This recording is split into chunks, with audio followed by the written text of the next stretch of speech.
Monumental. Vivimos en un mundo en constante cambio que usted merece entender, porque es imposible interpretar la realidad que vivimos sin conocer cada uno de sus colores. Porque muchos son los tonos de la actualidad. Presentamos Matices. Una producción de Noticias Monumental.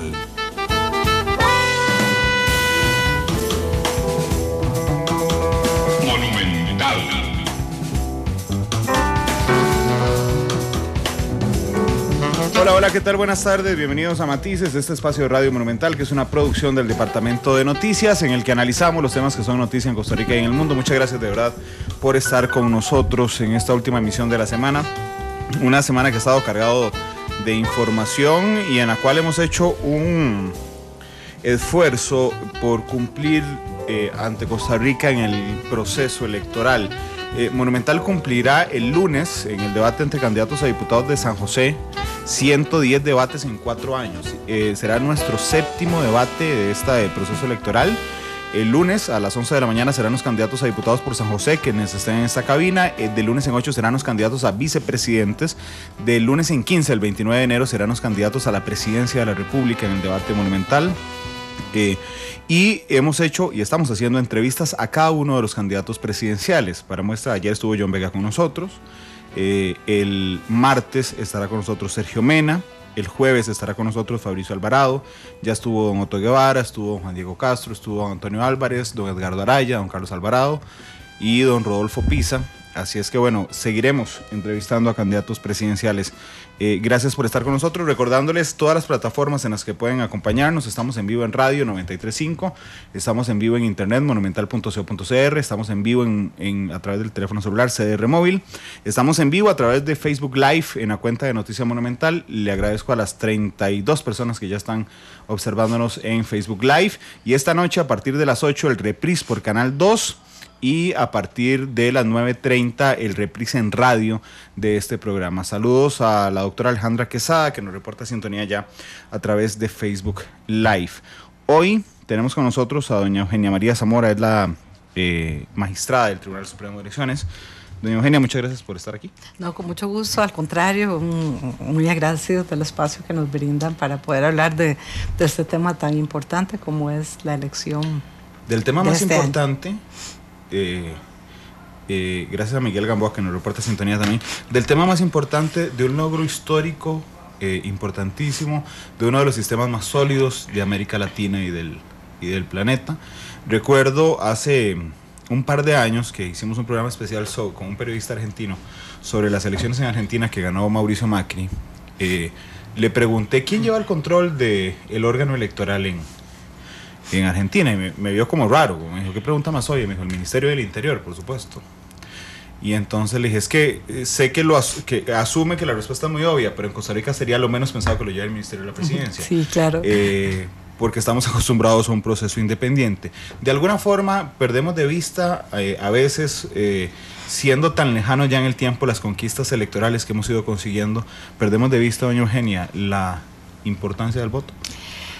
Yo creo que no, este es un país de ciudadanos que salen a votar, y vea usted que durante todo este tiempo la gente se pregunta, bueno, ¿por quién voy a votar? ¿Dónde están los programas? ¿Cómo me puedo informar de las propuestas que están haciendo? En este caso, los 13 partidos que participan en la elección nacional. Es un país de ciudadanos que ejercen su derecho y su responsabilidad. Lo que pasa es que la democracia y obviamente la elección del gobierno por el pueblo es una parte muy importante del proceso democrático. Es un proceso, es un continuum. Tenemos una cantidad enorme de ciudadanos nuevos, ya sea por la edad o bueno, minoritariamente por personas que se han naturalizado, costarricenses por naturalización, y hay que recordar permanentemente esos hitos históricos, ¿verdad? Esas luchas que han dado nuestros abuelos, nuestros padres, nuestras madres, para que tengamos, como usted bien lo dice, uno de los sistemas más sólidos de Iberoamérica. El modelo costarricense es un modelo que fue construido nosotros en el tribunal, los 5 magistrados que estamos a cargo de esta elección en esta ocasión. Cada vez que recurrimos a una de las normas de la Constitución política, no dejamos de sorprendernos, a pesar de los años y de la experiencia sólida de la institución tribunalicia, de la brillantez de esa mente tan clara que tuvo nuestro constituyente en 1949. Y la visión de crear, recordemos que veníamos recién saliendo de los hechos del 48, la visión de crear una institución que iba a aplicar un sistema que se diseña para que sea un sistema blindado.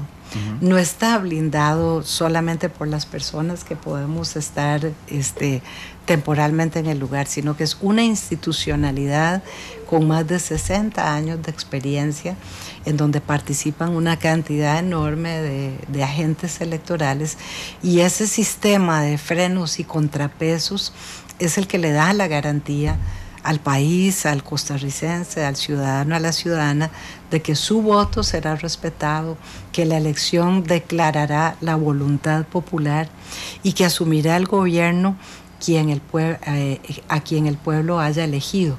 No es un gobierno electo por una computadora o por un grupo de iluminados, ni por una bota militar, a Dios gracias, claro. ¿Verdad? Es un gobierno electo por los ciudadanos y ciudadanas en sufragio secreto, ante una serie de garantías que ese constituyente del 49 exige que tengamos en todos nuestros procesos electorales. Gracias a las personas que se van sumando a nuestro programa. Ana Gómez, que dice: acabo de conectarme al Facebook Live, ¿cuál es el tema de hoy? Nos acompaña doña Eugenia María Zamora, vicepresidenta del Tribunal Supremo de Elecciones, magistrada, por supuesto. Además, Yolanda, que dice: no me pierdo el programa de hoy. Orlando Salas, que mete un tema de una vez polémico, dice: San Carlos, zona norte, 8ª provincia de Costa Rica, cansados de regalarle votos a otros cantones. Omar Romero nos reporta sintonías de Estados Unidos. Miguel Gamboa también lo hace.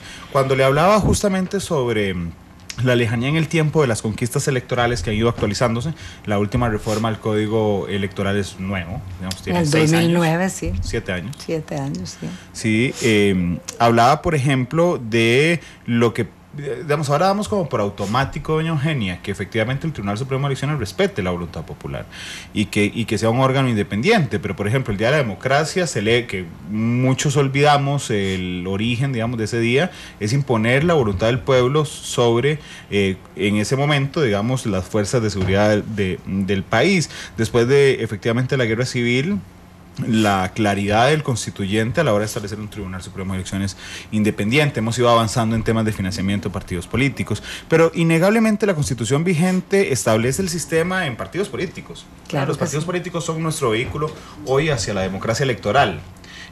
Sin embargo, ya muchos autores nacionales, académicos nacionales, se han preguntado en los últimos 20 años si estamos llegando al final de el sistema partidario de representación democrática, porque la gente podrá emocionarse en las elecciones, pero realmente se aleja mucho de los partidos políticos. Sí, no, porque bueno, efectivamente la Constitución política costarricense establece un monopolio de los partidos políticos para la participación política en su artículo 98, pero la reforma del Código Electoral de 2009 precisamente apunta a fortalecer la institucionalidad electoral. Es importante allí, y a raíz de lo que usted señalaba, recordar que ese proceso electoral, aunque es el tribunal como el ente rector de los organismos electorales el que lo conduce, el que tiene que fiscalizarlo, tiene un registro electoral que es el administrador electoral, el tribunal propiamente como sus magistrados, que es el juez electoral, un juez especializado que no teníamos en el año 48.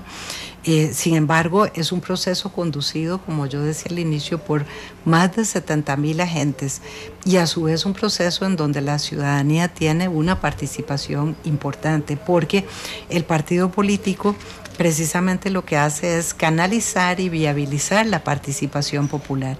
Nuestro Código Electoral dice que son asociaciones de voluntarias, de ciudadanos, ¿verdad?, que se aglutinan para ejercer la participación política pero que cumplen a su vez un innegable, un importante interés público.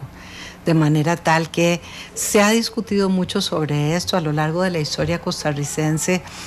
Los partidos han cambiado de muy determinadas maneras.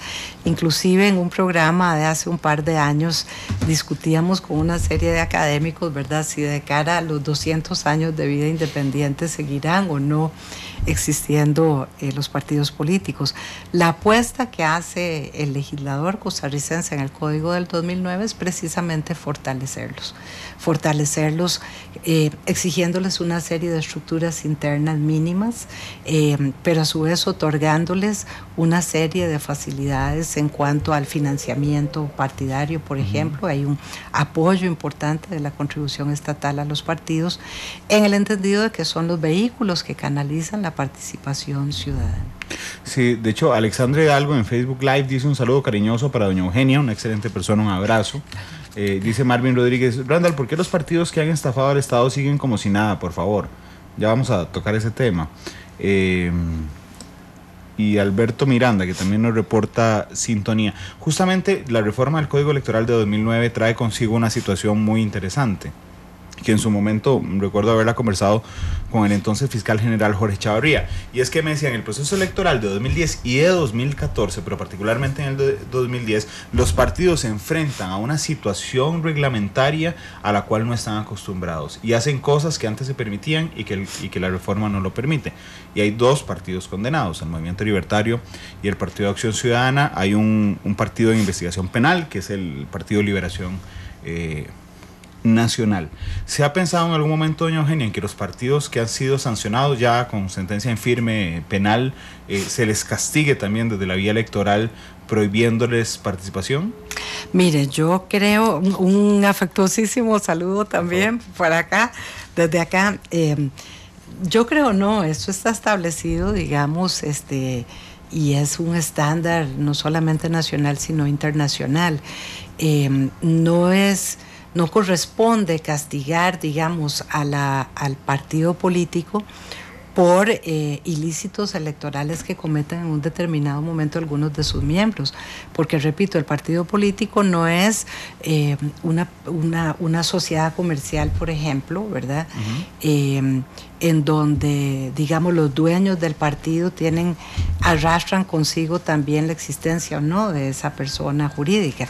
En este caso son vehículos que representan a muchísimas personas, a miles de personas que no son necesariamente responsables de lo que algunos de sus representantes en un momento dado hagan, ¿verdad? Los derechos políticos, y en el caso costarricense se ejercitan a través de los partidos políticos, no se pueden restringir, digamos, de manera irrazonable o desproporcionada. Y el sistema precisamente prevé los mecanismos a través de los cuales, si hay en un determinado momento ilícitos electorales, pues el Estado va a intervenir a través de, en este caso, de la vía judicial, de los tribunales ordinarios, para asentar las responsabilidades del caso. Doña Eugenia, déjeme ver si le leí bien. Aunque existe responsabilidad solidaria de esas asociaciones, porque los partidos políticos también fueron como personas jurídicas condenadas, ¿verdad? En caso de aplicárseles sanciones electorales, se estaría violando los derechos políticos de los miembros de esos partidos que no cometieron ilícitos. Vamos a ver, las sanciones que establece el Código Electoral de 2009, que son precisamente una de las novedades del Código. Un anterior presidente del tribunal decía que el gran defecto del Código anterior, el Código de 1952, que a su vez se basaba en el Código de 1947, al que se le llamaba el Código Soto Harrison, porque don Fernando Soto Harrison tuvo mucho que ver en la redacción de ese código. Era un código sin dientes, porque establecía las mismas conductas ilícitas que se establecen en el 52 y en el 47, pero no creaba sanciones frente a la transgresión de esas conductas. De manera tal que la novedad del Código del 2009 es que precisamente el legislador, y recordemos que los legisladores son los partidos políticos con representación en la Asamblea Legislativa, crean esa serie de sanciones específicas, ¿verdad? Para decir, ya no se vale más solamente que esta conducta no corresponde, ¿verdad? Sino que además, si se lleva a cabo, se va a sancionar. Pero en todo caso, no es solamente la parte de sanciones la que establece el Código Nuevo, también, por ejemplo, cambia algunas normas básicas sobre el financiamiento estatal, financiamiento que se introduce en el año 1958, precisamente para que el Estado, digamos, fomente esa participación política de los partidos. Y esa financiación hoy opera bajo algunas reglas diferentes. Por citarle un ejemplo, los rubros de capacitación, cuando los partidos antes no los utilizaban, volvían al erario. Claro, ahora es de ellos. Hoy es una reserva. Por supuesto que no la pueden utilizar si no está previamente justificada y autorizada por el tribunal, porque recordemos que nuestro régimen de financiamiento es un régimen de reembolso, sí, salvo el caso de la contribución adelantada para el rubro de campaña. Claro, pero en el tema de las capacitaciones lo que intentan hacer, me parece, o lo que intentaron hacer, era mantener vivo los partidos no solo como maquinaria electoral, sino que en agosto de este año, digamos, cuando ya no hay elecciones de por medio, los partidos sigan existiendo como motores de capacitación. Exactamente, hace muchos años es una frase acuñada por políticos muy famosos y la reiteraba en algunos de sus artículos don Enrique Benavides, ¿verdad? Que decía que bueno, que a veces eran poco menos que partidos y poco más que maquinarias electorales o a la inversa. Esa es la apuesta que hace el legislador a poder proveer.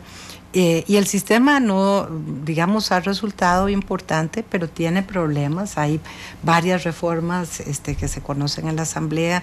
El tribunal mismo en el año 2013 presentó un proyecto también para facilitar, digamos, ese acceso a los recursos estatales por parte de los partidos, cuyo objetivo, como bien usted lo señala, don Randall, es precisamente que puedan tener una actividad permanente, ¿verdad? Que el ejercicio no solamente electoral. Doña Eugenia, vamos a ver, Costa Rica tiene datos de abstencionismo promedio. Realmente no tenemos ni muy bajo abstencionismo ni un abstencionismo altísimo, depende de la realidad que vamos en América Latina. Pero digamos que tenemos un abstencionismo promedio cercano al 30%. Le quiero preguntar si uno de los enfoques del Tribunal Supremo de Elecciones para 2018 es ver al abstencionismo como un enemigo a vencer o ver el abstencionismo como un grupo poblacional que también está dando su voz. Mire, el abstencionismo lamentablemente no es monopolio de Costa Rica, ¿verdad? Esto sucede en las grandes democracias y es importante recordar aquí que aunque nuestra Constitución dice que el sufragio es un deber cívico, ¿verdad? Ciudadano, Costa Rica no tiene sanción para el no voto, como sí lo tienen la mayoría de los países de América Latina. De manera que en la realidad es un acto voluntario. Y más o menos el promedio en elecciones nacionales varía un poquito en elecciones municipales, ¿verdad? Que se separaron por segunda vez en la historia costarricense en el 2002, en la reforma del Código Municipal del año 98. Pero ya esa experiencia se había ensayado allá por 1932 también en el país. En el caso de las elecciones nacionales, del año 98 para acá, se ha mantenido en un promedio más o menos de 30%, como bien usted lo apuntaba. En lo personal pienso que no es la tarea del tribunal, digamos, de alguna manera combatir el abstencionismo, porque me parece que ese es un tema que se combate más bien con la capacidad de convocatoria de los partidos políticos, de sus candidatos y candidatas, con su capacidad de convocatoria mostrando propuestas. Es decir, depende en última instancia de la oferta que el partido político le haga al electorado. Pero el abstencionismo técnico sí es obligación del tribunal, es decir, que nadie se quede sin votar porque nosotros no lo incluimos debidamente en el padrón electoral, que no pueda votar porque no se le entregó la cédula de identidad a tiempo, o que no pueda votar porque la escuela más cercana que tiene está a una distancia materialmente imposible de recorrer para esa persona. Y eso me da pie para, digamos, retomar un poco lo que hablábamos al principio. Cuando nosotros decimos es un sistema blindado, es un sistema de frenos y contrapesos, no estoy dando una opinión personal, ¿verdad? Sino que estoy señalando con esto que es una institucionalidad muy fuerte, porque precisamente ese constituyente, es decir, esos redactores de nuestra Constitución Política del 49, establecieron allí las garantías que deben prevalecer a lo largo de un proceso electoral. Hay garantías permanentes, ¿verdad? Y garantías permanentes son, por ejemplo, un documento único de identidad. Hay países en nuestra región, en Mesoamérica, que todavía van a la elección hasta con 3 documentos de identidad.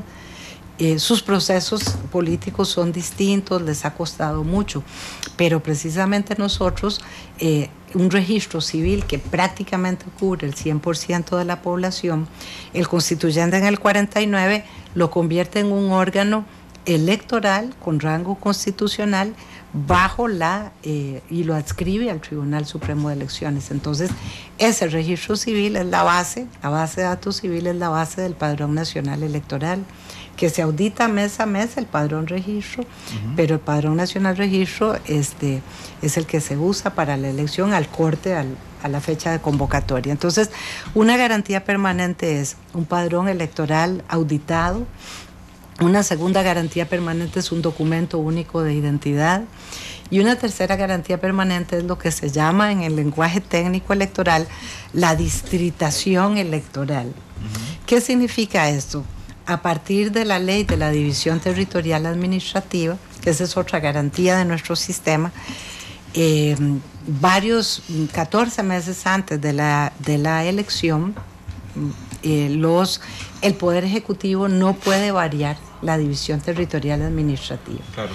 Y sobre la base de la división territorial administrativa, el tribunal, entre diciembre, en este caso del año 2016, hasta abril del 2017, verifica los estados poblacionales, los límites de cada distrito, cantón, provincia, etcétera, y sobre esa base emite el decreto de los distritos electorales, que no son exactamente iguales a los administrativos, pero se basan en ellos. ¿Qué significa esto? No es solamente la posibilidad de que yo tenga claro a dónde voy a votar, significa también una garantía de que si ese lugar en donde yo voto tiene una tendencia por un partido y no por otro, el gobierno de turno no lo puede modificar para generarlo a su favor, digamos, o cambiar población arbitrariamente para que ahí haya menos votos para un candidato y no para otro. Pero significa también técnicamente que el tribunal está acercando ese lugar, ese centro de votación para que yo pueda votar de la manera más cómoda. En nuestro país, los únicos lugares lejanos son, por una parte, los costarricenses que tienen ahora que votar en el exterior. Más adelante vamos a hablar de eso. Que sé que hay algunos con nosotros esta tarde, pero por otra parte, nuestros compatriotas indígenas, ¿verdad? Sobre todo la zona de Alto Talamanca, ahí hay que llevar el material electoral en helicóptero y hay que sacarlo también en helicóptero. Y también nuestros compatriotas, digamos, en la isla del Coco, ¿verdad? Que es el lugar más distante. Y finalmente también requiere un tratamiento especial las islas en el Golfo de Nicoya, ¿verdad? Sobre todo para acercar el material y sacarlo dependiendo de si la marea está alta o baja, eso puede atrasar algunas horas la llegada o la salida del material electoral. Pero la tecnología nos ha permitido una transmisión más rápida, además, claro, de resultados. Pero fuera de esos compatriotas, prácticamente todos nosotros tenemos las escuelas en lugares cercanos, ¿verdad? Claro. Salvo tal vez algunas zonas fronterizas y de las costas, los chiles, hay zonas muy lejanas. De hecho, podrían darle clases a algunos partidos políticos sobre la rapidez del procesamiento de datos, pero eso es otro tema. Dice John Vega, el candidato presidencial, que nos escucha esta tarde: la deuda política como tal debe eliminarse y ahorrarle a los costarricenses esos miles de millones. Viene previsto justamente en el plan de gobierno del Partido de los Trabajadores. Garantizar materiales para que los partidos den a conocer sus ideas y espacios gratuitos en radio y televisión. Esa es nuestra posición, lo sé. Vamos a hablar más adelante, don John, de ese tema. Wilf Suárez dice: yo ya no creo nada en el sistema electoral desde que manipularon las elecciones del TLC. Enrique Cibaja dice: pregunto si en aras de la fiscalización adicional a la apatía política es un daño el pago de miembros de mesa que genera que la gente no quiera participar voluntariamente. Otro tema que ya lo vamos a tocar. Dice Ventríloco CR, es linda realidad de las de mi país. Alberto Miranda dice, los partidos políticos de Costa Rica son un cáncer necesario, no entiendo cómo lograr hacer promesas con tanta seguridad. Le agradezco hoy a la gente que nos está escuchando en el exterior, si nos hace el reporte de sintonía por Facebook Live, se los agradezco enormemente, a la gente que quiera compartir también, por supuesto, el link. Giovanni Salazar dice, yo quiero saber la opinión de la vicepresidenta sobre la elección de diputados. Pues todo el mundo parece estar de acuerdo en que no debe ser en combo, pero no parece un cambio a la vista. Lo vamos a tocar más adelante, Giovanni, pero me comprometí a leer todos los comentarios que aparezcan en redes sociales en la medida de lo posible. Son muchas, sí. Son demasiadas. Le preguntaba del abstencionismo porque hablemos de los números. ¿Quién escoge, de dónde sale, doña Eugenia, el valor del 40% en primera ronda? Bueno, eso es una parte de la historia costarricense muy, muy linda. Hay varios libros y varios estudios académicos que se refieren a eso. El sistema electoral costarricense era muy distinto. Ha variado muchísimo desde 1821, inclusive antes, ¿verdad? Recordemos que la primera elección donde se convoca a todos los locales, ¿verdad?, para votar es una elección municipal, precisamente en 1813. Claro que ahí votaban los hombres, no estábamos incluidas las mujeres, estaban excluidas las personas afrodescendientes también, y hombres con ciertas características que tuvieran, digamos, algún patrimonio o propiedades, etcétera, ¿verdad? Después era un sistema, digamos, de elección de segundo grado, hasta que lo cambia don Ricardo Jiménez en la reforma ya de los años, en su segunda presidencia, de 1920 a 1924, si no me equivoco, por el voto directo. Pero permanecía el sistema de elección presidencial que permitía, constitucionalmente hablando, permitía que cuando los candidatos no había una mayoría definida, en un determinado momento la Asamblea Legislativa, Congreso, que se llamaba el Congreso en ese entonces, podía elegir a una persona que no hubiese sido votada, por eso se le llamaba el designado a la presidencia. Y eso permitía que hubiera una serie es decir, podía llegar un presidente no habiendo sido votado, como fue el caso de don Alfredo González Flores. Sí, que no fuera una elección popular. Exactamente. Pero era un sistema, digamos, constitucionalmente permitido. De manera tal que entonces se dio en varias elecciones presidenciales que el presidente fuera producto de esos acuerdos, digamos, partidarios en el Congreso. Y para los años 30 hay una gran reforma donde se dice eso no puede ser más. El presidente tiene que ser un presidente elegido popularmente, ¿verdad? Elegido por el pueblo, y además tiene que ser producto de una decisión democrática de la ciudadanía. No puede ser el resultado de acuerdos partidarios. De manera tal que allí se introduce esa reforma en la Constitución política vigente de ese momento, que era la de 1871, y en esa reforma se pone un umbral mínimo que es el 40% más uno, decía don Carlos José Gutiérrez, que era mi profesor de Derecho Constitucional. Y en general se habla de un 40% de votos válidos. Y ese es el sistema que adopta nuestro constituyente en el 49, lo vuelve a introducir en la nueva constitución que se aprueba en ese año. Justamente quería preguntarle, por eso le toqué el tema del 40% antes. En Costa Rica es el 40% más uno de los votos válidos. De los votos válidos, sí, señor. Eso significa que los nulos no están contabilizados en el universo total del que se saca el 40%. Sí, señor, ni los votos en blanco tampoco. Esa era la otra pregunta. A eso justamente quería llegar, doña Eugenia, ni los votos en blanco. Sin embargo, y aquí vamos a una pregunta existencial, los votos en blanco, a diferencia de los votos nulos, siguen expresando la voluntad del elector.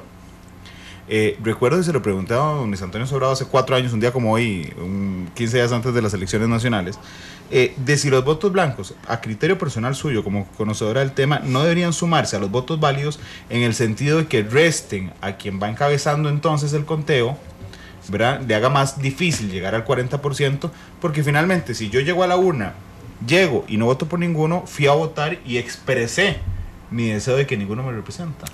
Mire, ahí yo creo que hay que hacer 3 consideraciones. La primera es que no es la función constitucional del tribunal establecer las reglas del juego.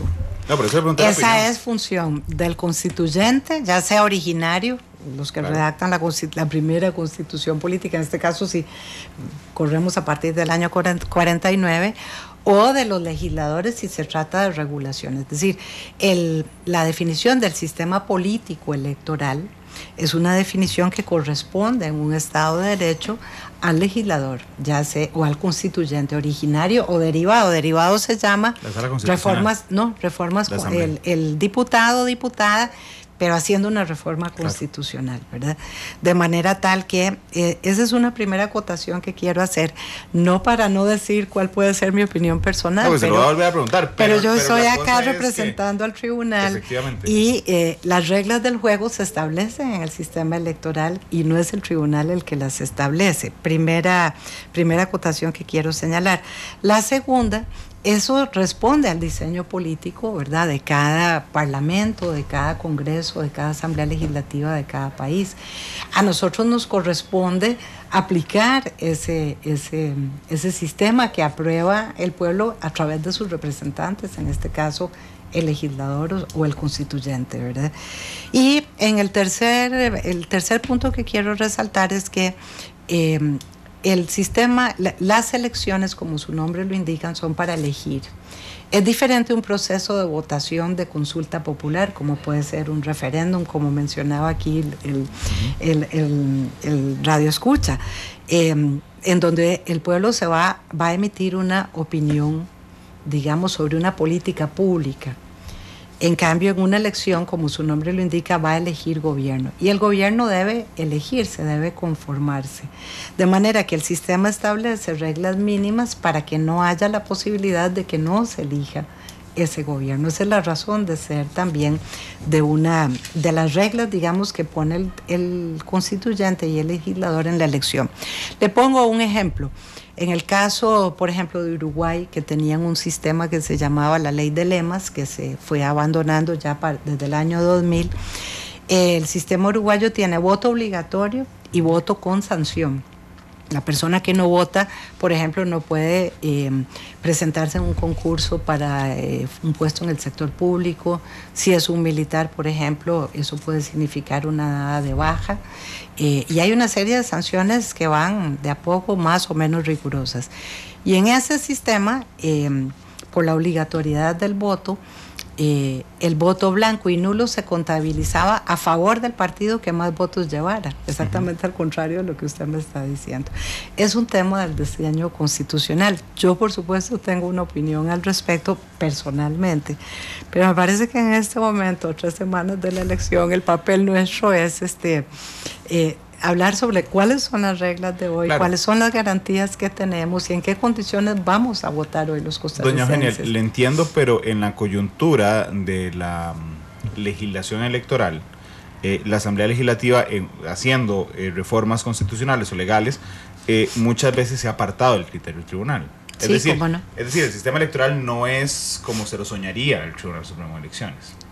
Y yo entiendo que puede ser un poco riesgoso o cuando menos intrépido hablar de esto a 3 semanas de las elecciones. Claro, pero sí, lo cierto es que los mayores expertos en temas electorales costarricenses están en el Tribunal Supremo de Elecciones y el Código Electoral lo hacen los diputados. Claro. Por eso le preguntaba por lo menos si le parecía justo a usted, como experta, digamos, en temas electorales, que el 40% los blancos no se tomen en cuenta en el universo total. Como quisiera preguntarle, y lo hice hace 4 años al presidente del Tribunal Supremo de Elecciones, que le pregunté, ¿usted personalmente le parecería que se sancione a las personas que no voten? Me dijo, mi opinión personal es no. También se la quiero preguntar a usted. No, justamente esa fue una pregunta que se me hizo hace muchos años, de previo a entrar al tribunal por los magistrados de la Corte Suprema de Justicia, y mi opinión fue negativa. De nuevo le pongo el caso uruguayo que conozco un poco. La Constitución del año 66, si no me equivoco, le llamaban la Constitución Naranja, fue la que estableció esa obligatoriedad del voto con sanción. Y 4 años después fue el golpe de Estado. Entonces, yo en lo personal coincido con el doctor Sobrado. He tenido esta opinión desde hace muchos años, no por estar en el tribunal.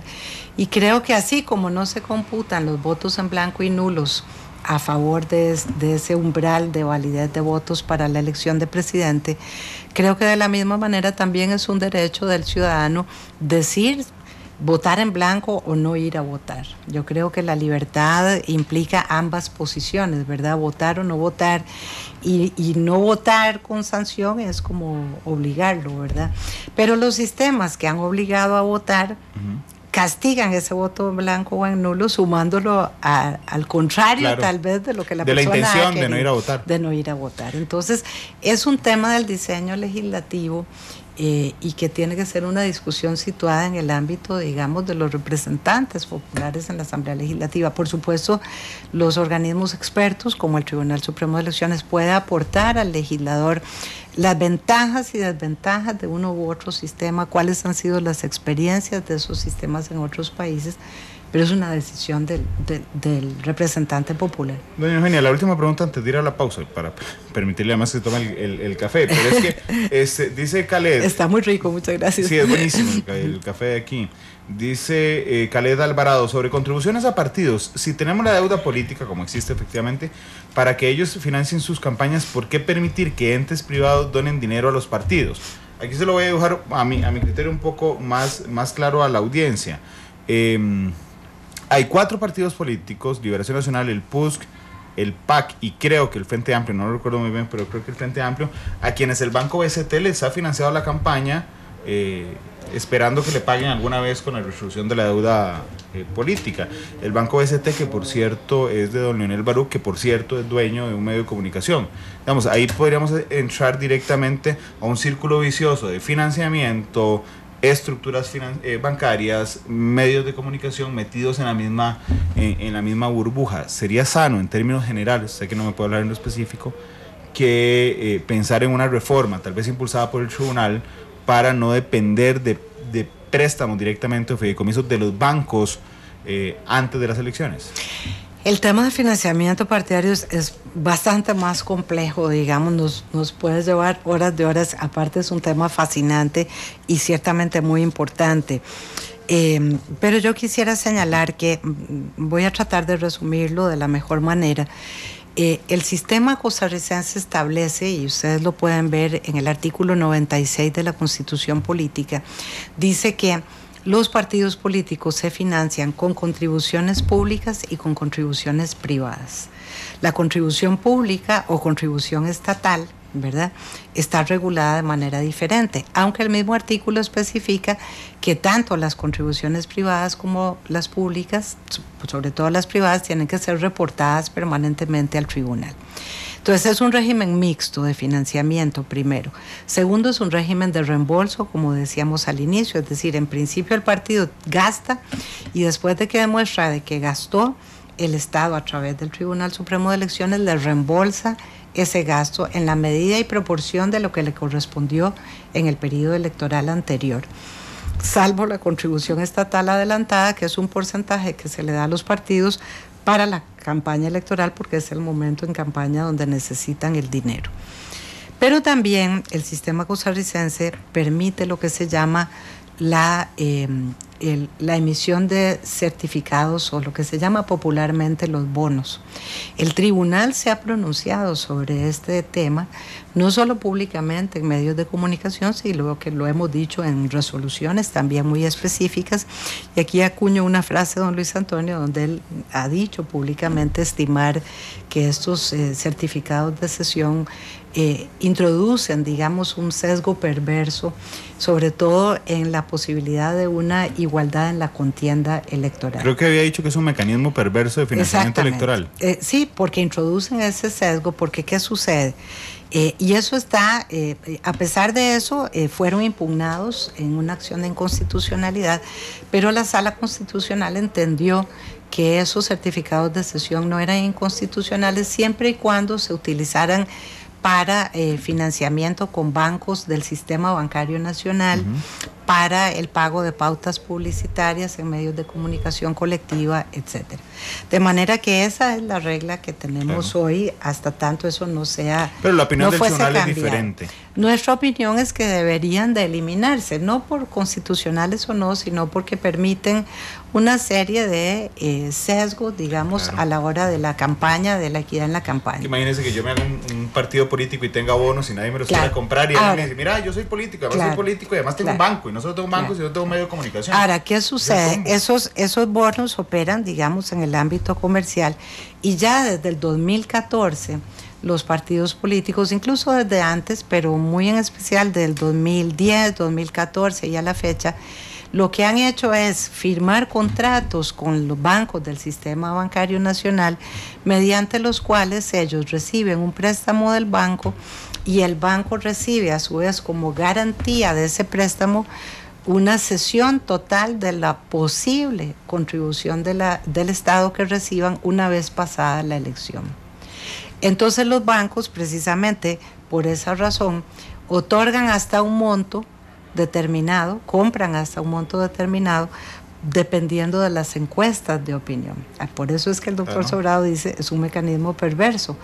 Nosotros ya propusimos un proyecto de ley en ese sentido en el año 2013, en donde se crean, digamos, las denominadas franjas electorales, como lo hacen hoy prácticamente 24 de 28 países de América Latina. Sí, claro. Somos de los pocos que no los tenemos, creo que con Haití y algún otro país de la región. El problema es que solo hay un banco que les presta.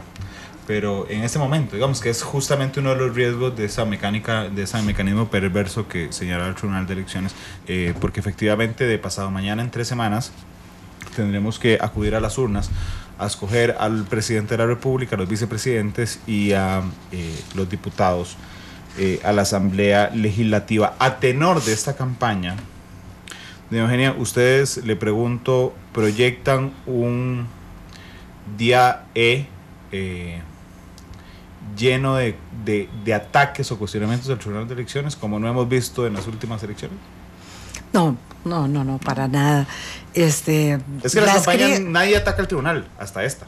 No, hemos tenido muchos ataques en otras campañas también. Siempre hay críticas o ataques, siempre a uno le duelen, ¿verdad? Porque todos creo que estamos en este momento abocados al proceso electoral con gran voluntad. Puedo decirle que la vocación de todos los funcionarios electorales es extraordinaria. Yo cuando entré al tribunal, por ejemplo, se devolvían los lapiceros gastados o los lápices, ¿verdad? Cuando ya quedaba muy poquito. Cito esto como un ejemplo de una conciencia muy grande sobre los recursos que nos da el Estado a nosotros, los funcionarios del Tribunal Supremo de Elecciones, que somos más de 1.300 a lo largo y ancho de todo el país, no somos solamente sus 5 magistrados. En este momento, por ejemplo, están todos los compañeros en el proceso del empaque de material, que empieza a salir ya la semana entrante, de manera tal que procuramos hacer todo, ¿verdad?, a nuestro mejor leal saber y entender. Por supuesto, como funcionarios públicos estamos expuestos a la crítica y bienvenida, porque la crítica siempre permite mejorar, si no se puede en el momento, para un proceso posterior, etcétera. Eugenia, pero una cosa es crítica y otra cosa es ataque. Claro, bueno... en esta ha habido ataques, en otras ha habido críticas. El tribunal no se mete en esos ataques, porque entendemos que el proceso electoral es de los ciudadanos y de los partidos políticos. A nosotros nos corresponde, como el árbitro, digamos, verificar que las reglas del juego se estén cumpliendo. Pero el árbitro no juega en el partido, ¿verdad? Juegan los partidos políticos, juegan los jugadores, los actores. Nosotros somos los que tenemos que hacer respetar las reglas del juego. De manera tal que no corresponde abrir nosotros una discusión o defendernos frente a ataques que son por lo demás normales dentro de un proceso electoral, ¿verdad? Eduardo Galeano decía en el fútbol a sol y sombra que todo buen hincha sabe que el partido se pierde por culpa del árbitro o se gana a pesar del árbitro. Hay un poco de eso Lo digo en términos serios, aunque lo Por cite supuesto. a partir de una anécdota. De manera que también nosotros, como Estado, tenemos que saber hasta dónde llega nuestro papel y cuándo no debemos intervenir para no distorsionar el juego natural que es entre los actores, entre los contendores, que son los partidos políticos y sus candidaturas a la presidencia. Le entiendo y le agradezco la metáfora de Eduardo Galeano, porque voy a usar una también. Ustedes efectivamente son los árbitros del proceso electoral que no se meten a jugar y que antes y después del partido simplemente no se meten en controversias con los jugadores del partido. Pero a diferencia de los árbitros realmente en fútbol, ustedes no tienen la tarjeta roja en la mano, porque si yo soy jugador de fútbol y viene un árbitro y por detrás le digo hijo de tal, seguramente se volverá y me sacará la tarjeta roja. El Tribunal Supremo de Elecciones no tiene tarjeta roja. Y en esta elección les han dicho, en otras palabras, ofensas fuertes y ataques, no cuestionamientos, ataques fuertes al Tribunal de Elecciones. Bueno, nosotros insistimos todo el tiempo frente a cualquier crítica o cuestionamiento que tenemos una institución que garantiza a los costarricenses que la voluntad popular será la que sea declarada por el tribunal. Un juez especializado, como le decía al inicio, con la experiencia de más de 60 años, que conoce la materia perfectamente. No somos solamente esos jueces, esos 5 jueces, como le decía, más de 70,000 personas. Le pongo, por ejemplo, la Comisión de Seguridad Electoral.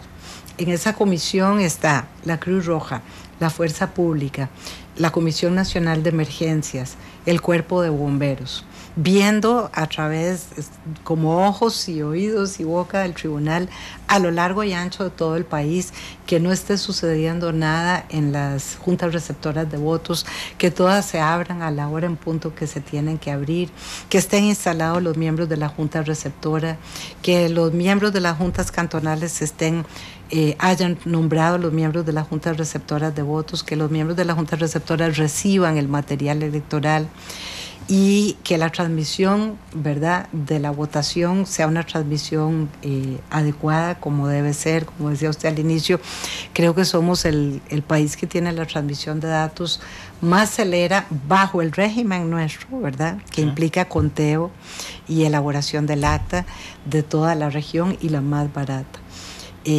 Hay otro país, no voy a decir el nombre, que en una ocasión solo el costo de la transmisión de datos era 4 veces más el costo de la elección nacional costarricense entera, y con una población similar. Durante el proceso de la votación, usted, ciudadano, ciudadana, sabe, don Randall, usted sabe, yo sé, que yo llego a la escuela donde me toca votar, que en esa escuela se me dice el número de la junta receptora, que allí yo voy a presentarme con mi cédula, ¿verdad? Y que en esa junta receptora hay miembros de mesa o auxiliares electorales, para traer a colación también lo que decía otro radio escucha. Cada vez ha sido más difícil para los partidos políticos integrar las juntas receptoras de votos con sus miembros. De manera que el tribunal desde el año 2002 estableció un reglamento mediante el cual ubica auxiliares electorales. Y esos auxiliares electorales se nombran ante inopia del partido político. Y lo que reciben es un emolumento con el cual ellos tienen que pagar el traslado para 3 o 4 capacitaciones, más el traslado para ir a la junta el día de la elección y el almuerzo y la cena, hasta que termine. No, para nada. Es el reconocimiento de sus gastos. Exactamente. De manera tal que ante inopia partidaria se nombran auxiliares electorales, para que todo elector sepa que porque un partido no dejó de nombrar un miembro de mesa o el tribunal un auxiliar, no va a poder votar. Eso no puede ser, porque ahí prevalece el derecho fundamental al sufragio. De manera que esa junta se abre, yo voy con mi cédula, está mi nombre en esa mesa receptora de votos. Cuando yo voy a votar, la junta me tiene que chequear con mi cédula que yo esté en ese padrón electoral, y además tiene que revisar que me den las papeletas correctas en blanco, firmadas por los miembros de mesa.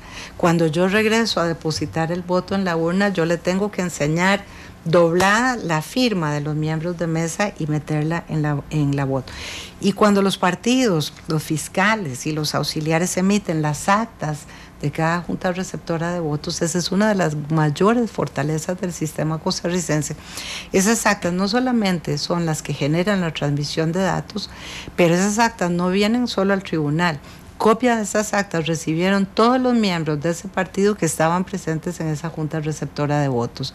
De manera que cuando el tribunal entra en el escrutinio definitivo, ¿verdad? Porque nuestro país tiene, digamos, por así decirlo, ¿verdad? Cuentan las juntas receptoras, el conteo allí, emiten el acta y luego se inicia el escrutinio, en donde ese es el escrutinio definitivo.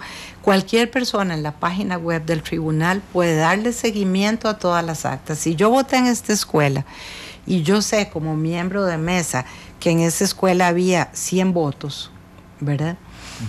O 100 papeletas, y yo veo algo diferente en el acta, yo tengo las copias de las actas de los partidos y puedo ir a ver el acta del tribunal para que me expliquen por qué ahora dice 101, por ejemplo.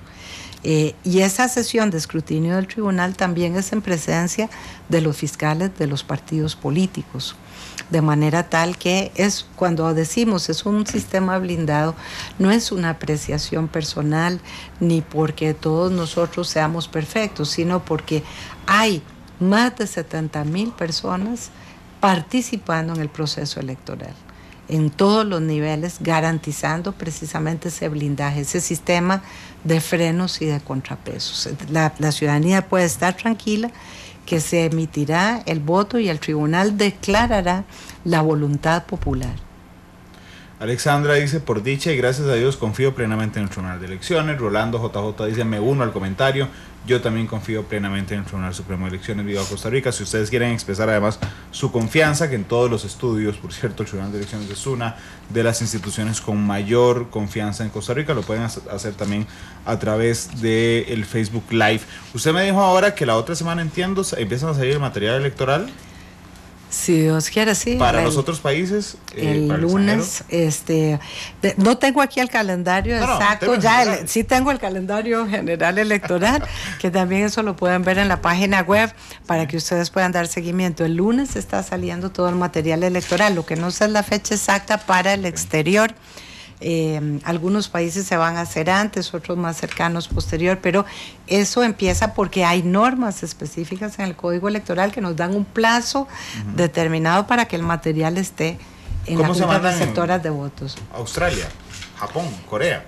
Se han mandado, ahí hemos tenido el apoyo enorme de Correos de Costa Rica en los casos en que no va un funcionario del Tribunal Supremo de Elecciones. No, cuando van funcionarios, no en todos los casos, no, eso depende un poco también de los lugares en donde se van a estar recibiendo los votos, ¿verdad? Y también recordemos que los votos que se reciben del exterior los recibe el tribunal en un centro especializado y no se develan, ¿verdad? Tanto los miembros de la Junta Receptora en ese país como los que nosotros al recibirlo acá no se publican hasta tanto el tribunal vaya consolidando todo, y la primera publicación que se hace es en la sesión solemne de esa noche, cuando el tribunal sale más o menos entre 8:30 de la noche, para dar, digamos, un primer corte consolidado de los resultados.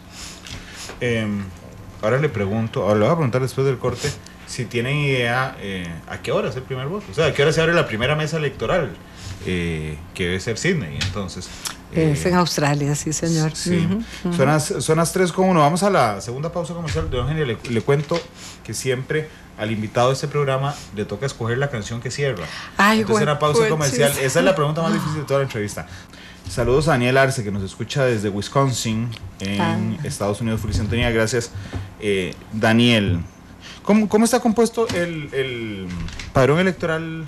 ¿Quiénes van a escoger? O vamos a escoger, depende, vamos a ver qué van a decir. ¿Quiénes vamos a escoger presidente? Ese es un dato muy interesante porque revisando, ¿verdad?, ese padrón nacional electoral, nosotros tenemos en este momento 3.322.329 personas electoras. Somos 1.655.105 mujeres. Y hombres, y 1.670.000 67.224 mujeres. Somos un poquito más las mujeres esta vez. Okay. En Costa Rica, de esos 3.322.329, en Costa Rica votaremos 3.290.465 personas. Y en el exterior están empadronados para votar 31.864 personas. Ahora, si nosotros nos vamos a esa pregunta suya, las personas que tienen 17 años, que van a cumplir 18 a más tardar el 4 de febrero, y que acudieron al tribunal o a sus 32 regionales antes del 4 de octubre, porque otra de las garantías del proceso electoral costarricense es que el padrón se cierra el día antes de la convocatoria. Eso es lo que se llama el colegio electoral. Y el colegio electoral no puede tocarse una vez cerrado el padrón, para que los partidos políticos, los candidatos, las candidatas y los electores sepan quiénes somos los que vamos a conformar el colegio electoral. Entonces, actualmente con 17 años y que hasta el 4 de febrero cumplen 18, que pueden votar si se empadronaron y sacaron cédula, son 5.688 personas, para un 0,17% del padrón nacional electoral. De 18 a 34 años, tenemos 312.170 personas. Eso es el 39,5% del padrón electoral. De 35 a 49 años, tenemos 890.217 personas. Y eso es el 26,8% del padrón. Luego, de 50 a 64 años, tenemos 712.615 personas. Eso es el 21,4% del padrón. De 65 a 79 años, tenemos 311.480 personas. Eso es el 9,4% del padrón. Y con 80 años o más, tenemos 90.159 personas, para el 2,7% del padrón. Pero vea qué interesante, don Randall. Si usted suma, por ejemplo, de 18 a 34 y 35 a 49, eso le da 67% de los votantes del país tienen entre 18 y 49 años. A pesar de que se dice que cada vez invertimos la pirámide poblacional y que nuestra base cada vez es más longeva y que la cúspide de la pirámide hay menos jóvenes, todavía, digamos, seguimos siendo en un 67% un país relativamente joven, de 18 a 49. Esos son el 67%, ¿verdad? Mayores de 49, ahí tenemos 21 más 9, 30, más 2, más o menos un 33% de 50 a 80 o más. Y, digamos, los muy jóvenes, los que votantes de primera vez, es un grupo más pequeño relativamente, ¿verdad? Y aún así el peso, el casi 40% que constituye el grupo etario de 18 a 34, significa que es un grupo fundamental, no solo en la participación política como tal, sino en la conquista que intenten hacer los partidos políticos. Exactamente, sí, es un grupo de gente joven, ¿verdad? Se ha dicho a veces en algunas ocasiones para diferentes elecciones que a veces es el grupo más duro, ¿verdad? Porque a veces son los votantes mayores, los que somos más viejos o más viejas, los que vamos a votar y que la gente joven no.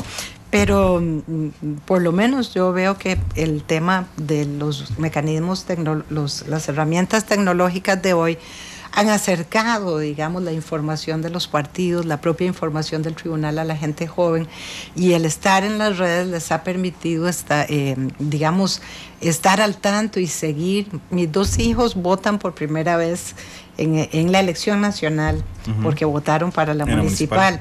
Son gemelos, entonces votan juntos. Y yo los veo permanentemente siguiendo todas las redes del tribunal, las redes de los medios de comunicación, las redes de los partidos políticos. Yo a veces en la noche llego cansada y quiero acostarme un rato y me esperan sesiones de 1 o 2 horas donde ellos me enseñan lo que salió en tal lugar, en tal, y que yo le explique y por qué aquel dijo aquello y aquello y cómo es esto y por qué tal cosa, mamá. Y bueno, es todo un trabajo muy importante también. Supongo que sí. Eugenia, en el caso del abstencionismo, ¿ustedes tienen identificado cuál es el grupo etario que tiene una participación mayor en abstencionismo? Está identificado, yo no lo tengo en este momento aquí a mano, pero digamos, en el año, estos son estudios que ha venido haciendo el tribunal a través de un convenio con la Universidad de Costa Rica y concretamente con el Instituto de Estudios Sociales. Ya se han llevado a cabo 3 publicaciones. Ustedes pueden verlo en la página web. Si entran al tribunal, ahí hay una pestaña que se llama Atlas Electoral. Claro. Y estas son publicaciones en donde digamos, en determinados momentos, por ejemplo, se identificaron más las zonas rurales de las zonas costeras y de las zonas fronterizas. En otro momento se identificó que la mujer votaba más que el hombre, ¿verdad? En otros momentos hay un abstencionismo a veces mayor en cabeceras de cantón muy pobladas, ¿verdad? Altas concentraciones de población. Tengo el dato general, digamos, comparado del año 2002 al año 2014 en elecciones nacionales, ¿verdad?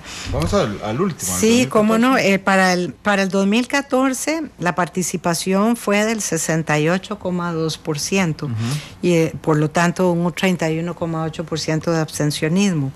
Si usted lo compara con 2010, en 2010 fue del 69,1% la participación y del 30,9% el abstencionismo. Eugenia, pero de este dato del abstencionismo, del 31,8%, digamos, no tenemos la integración de ese grupo abstencionista. Sí, está en el Atlas. El 2014 todavía no, los estudios vienen un poco más atrás, pero hay algunos datos que con mucho gusto le puedo hacer llegar para... Sí, es justamente para intentar fundamentar si efectivamente el grupo de 18 a 34 es el más duro o el de 35 a 49, que a pura lógica, por peso relativo deberían ser los que tengan mayor participación en el abstencionismo. Sí, claro. Bueno, ya le digo, yo lo que he observado del 14 para acá es que a través de las herramientas tecnológicas la política está más cerca de los jóvenes. Pero y eso les ha permitido entrar a un mundo que tal vez antes era más como de la gente mayor, ¿verdad? Eso es cuantitativo. Hoy lo pensaba en la mañana, estábamos en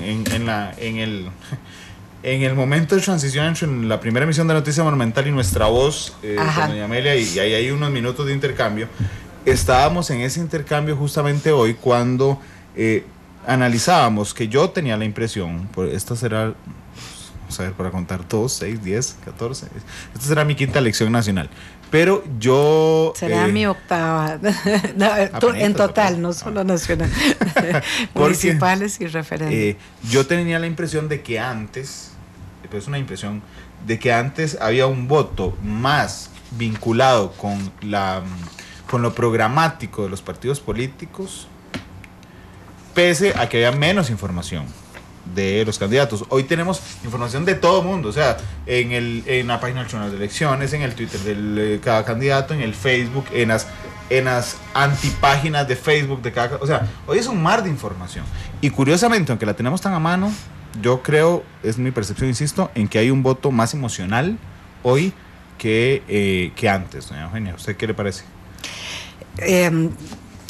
El tribunal piensa, y pensamos los que integramos el tribunal, como dice el eslogan de nuestra campaña institucional, que un voto informado es un voto inteligente. Un voto informado significa, para las nuevas generaciones que están que viven en la sociedad del conocimiento y que son bombardeadas permanentemente por esa explosión de información por todas las vías, precisamente nuestra campaña apunta a decirle a la gente: usted tiene que informarse y tiene que seleccionar, digamos, cuáles son los mejores medios que le permiten no me refiero a medios de comunicación, sino dónde puedo yo, cuáles las vías, los canales, cuáles pueden ser las mejores formas donde yo realmente pueda entender claramente cuál es el programa de cada uno de los candidatos que están participando y de la candidata que está participando. A eso apuesta la campaña del tribunal. en ese mar, ¿verdad? En ese mare magnum de información al que estamos expuestos todos, pero particularmente las generaciones jóvenes, busquen la información veraz, la información correcta. No me refiero a las propuestas del candidato, sino correcta, de que no sea una información que sea mentira, claro, ¿verdad? a la veraz. De manera que usted pueda realmente saber lo que proponen cada uno de los candidatos. También tenemos que agregar que, aunque es ese océano tan enorme de información, las generaciones jóvenes han nacido con eso y están entrenadas en la búsqueda y en detectar y en saber en una forma terriblemente rápida, ¿verdad? Yo le decía con mis hijos, yo lo veo, ¿verdad? Que tal vez yo voy leyendo el primer renglón de la pantalla y ellos van por 3 pantallas más adelante. Entonces, una cosa, digamos, pienso yo que combina con la otra, pero en todo caso la campaña nuestra apuesta a eso, a que sea un voto informado. Hay siempre un componente emocional en el voto, ¿verdad? Yo creo que es el mayor, pero creo que es imposible medir. Es muy difícil, sí, es muy difícil, pero lo emocional es parte natural, digamos, no solo de nuestro corazón o nuestro hígado, ¿verdad? Porque dicen que es en el hígado donde están las emociones, no en el corazón, y está conectado al cerebro, no son sentimientos contradictorios, ¿verdad? Precisamente un voto informado que configura un voto inteligente, lo que quiere decir es busque usted cuáles son para usted las mejores opciones, cuáles responden a los problemas del país de la mejor manera según lo que yo crea, ¿verdad? Y inclusive los debates, o sea, yo no recuerdo una elección presidencial con tal cantidad de debates como esta. O sea, realmente inclusive para los medios de comunicación es un reto. Hace 4 años que Monumental hizo su debate presidencial, que fue el penúltimo debate hace 4 años, estaba por supuesto el debate de Repretel, el debate de Telenoticias, creo que el debate del Tribunal Supremo de Elecciones. Bueno, nosotros arrancamos este año, digamos, con todos los candidatos y la candidata. Y el debate Monumental y el debate de una universidad. Habían 5 debates el año pasado. Hace 4 años. Creo que fue, si no me equivoco. Sí, pero hace 4 años hubo 5 o 6 debates. Este año, de eso estamos viendo la lista, o sea, realmente es complejo. Y cuando a uno se le va acercando los últimos debates, que si no me falla la memoria, es Monumental lunes 29, Canal 7 martes 30 y Repretel jueves 1 de febrero, son los 3 últimos debates. Realmente es un reto para nosotros porque usted llega después de 25 debates, no puede preguntar lo mismo y tiene que ser más creativo, y eso finalmente suma a el juego de la democracia. Sí, claro que sí. Bueno, pero eso es muy importante. Y eso me permite, don Randall, también yo quisiera, mire que esto yo lo he dicho y lo hemos dicho todos en el tribunal, pero yo lo he dicho constantemente desde que entré al tribunal, el papel que han jugado, ¿verdad?, en estas últimas elecciones en nuestro país los medios de comunicación colectiva. Ustedes realmente tienen cumplen un interés público, ¿verdad?, muy importante, porque son la forma en que las personas, son los canales en última instancia mayores, masivos, ¿verdad?, la radio, la televisión, por los cuales la ciudadanía se informa. De manera que, y además en un debate donde tal vez yo solo pude escuchar 3 respuestas de un candidato, después en otro yo puedo complementar porque resulta que el candidato se refirió a otros temas en ese otro debate. Más allá del reto y ¿verdad?, la dificultad que puede significar para todos, yo creo que eso es una apuesta al ciudadano, a que él se pueda informar, a que pueda escuchar.